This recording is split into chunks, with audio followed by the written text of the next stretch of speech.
नमस्कार, आप देख रहे हैं ललितपुर वीएस जन आशीर्वाद। मैं विकास सोनी। आज आपको बता दें कि उत्तर प्रदेश सरकार के कैबिनेट मंत्री नंद गोपाल गुप्ता नंदी का ललितपुर आगमन है। हम आपको बता दें कि वह ललितपुर के विकास कार्यों की समीक्षा लेने के लिए बिरदा के बाद नाराहाट गए हुए हैं और उसके पूर्व यहाँ पर ललितपुर के सभी पदाधिकारियों के साथ उनकी बैठक है। उसकी पूर्व पर हम आपको लेके चलते हैं सर्किट हाउस में। हमारे साथ हैं जिला प्रभारी भारतीय जनता पार्टी के अनिल यादव जी और विधायक जी राम रतन कुशवाहा जी। उनसे हम आपको रूबरू कराते हैं और ललितपुर के विकास की चर्चा करते हैं। क्या है ललितपुर का माहौल, आइए हमारे साथ। ललितपुर के विकास के लिए ललितपुर के विकास के निरीक्षण करने के लिए कैबिनेट मंत्री नंद गोपाल नंदी जी आए।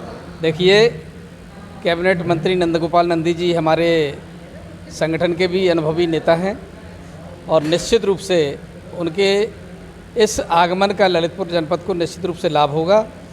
और अभी वो कान्हा उपवन को देखने गए हैं, जहां योजना है कि कान्हा उपवन बनाया जाए, यानी 500 एकड़ में, ताकि जो अन्ना पशु हैं उनको संरक्षित करके उनको खुला छोड़ के उसमें स्थायी रूप से रखने की व्यवस्था हो सके। ऐसी व्यवस्था देखने के लिए वो गए हैं।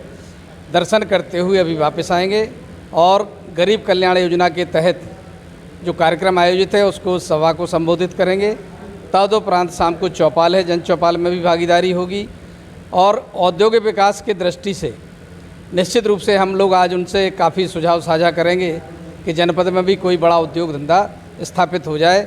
इसके लिए हम लोग पार्टी के लोग मिलकर हर संभव प्रयास करेंगे। बेरोजगारी एक अहम मुद्दा बनता जा रहा है ललितपुर में और मेहरौनी विधानसभा के क्षेत्र। देखिए, इसको दूर करने के लिए क्या करें? मैं बेरोजगारी की बात से सहमत नहीं हूँ, क्योंकि हम सरकार में 5 साल पहले रहे हैं। हमने प्रयास किया कि कोई बेरोजगार परेशान ना हो। उसके लिए हमने कौशल विकास के माध्यम से प्रशिक्षण केंद्रों के माध्यम से प्रशिक्षित करने का काम किया।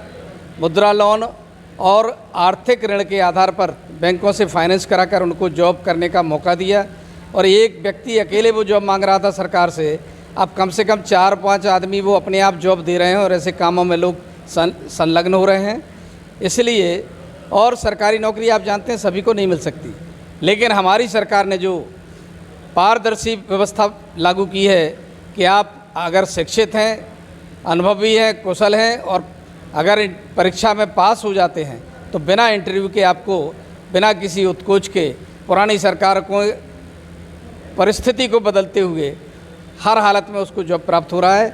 और हमने लगभग 4 लाख लोगों को इस तरह से पिछले कार्यकाल में नौकरी देने का काम किया है। चिकित्सा विभाग की बात करें तो 16 आउटसोर्सिंग कर्मचारी 6 दिन से धरना दे रहे थे, लेकिन जब उनकी पहली रिपोर्ट में चुकी एडीएम साहब ने खारिज कर दी। इस बारे में क्या कहेंगे आप? देखिए, प्रदर्शन के संबंध में आज तक मेरे पास ना तो सूचना आई है और संयोग से मैं यहाँ था नहीं, अन्यथा मैं उनके पास पहुँच के निश्चित रूप से पूछता। मुझे जहाँ तक जानकारी है, आउटसोर्सिंग कंपनी ने कोविड के समय में अतिरिक्त लोगों को शासन की मंशा के अनुरूप जॉब देने का काम किया था। अगर इस तरह के लोग कोई हटाए गए हैं तो कोविड में जिनकी ज़रूरत थी, जितने लोगों की ज़रूरत थी, उनसे अतिरिक्त होंगे तो हटाए गए होंगे। अगर अनियमित ढंग से हटाए गए हैं तो निश्चित रूप से उनका सहयोग मैं करूँगा। बहुत बहुत धन्यवाद। धन्यवाद। जिला प्रभारी भारतीय जनता पार्टी के अनिल यादव जी, उनसे भी हम चर्चा करते हैं। नमस्कार, आपका स्वागत है ललितपुर वीएस जन आशीर्वाद में। जी नमस्कार। कहना चाहेंगे ललितपुर के बारे में, आपको क्या सड़क के बारे में, क्या कहना चाहेंगे? ललितपुर के संपूर्ण विकास के लिए भारतीय जनता पार्टी की सरकार कटिबद्ध है।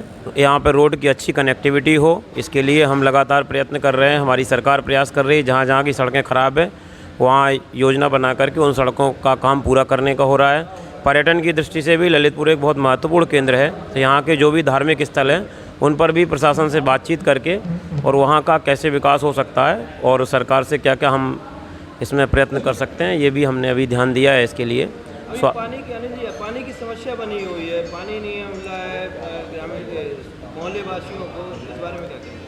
हाँ, ये एक तात्कालिक कुछ समय के लिए संकट आया है, क्योंकि हमने इसका संपूर्ण समाधान खोज लिया है और मिशन जल जीवन योजना के तहत पूरे इसमें पाइपलाइन के माध्यम से हम पानी पहुंचाने वाले हैं। उसका काम भी तेज़ी से चल रहा है, क्योंकि बुंदेलखंड में बहुत लंबे समय से इस कठिनाई से हम जूझ रहे थे और अकेले सिर्फ ललितपुर ही नहीं है, पूरे बुंदेलखंड की वो समस्या है।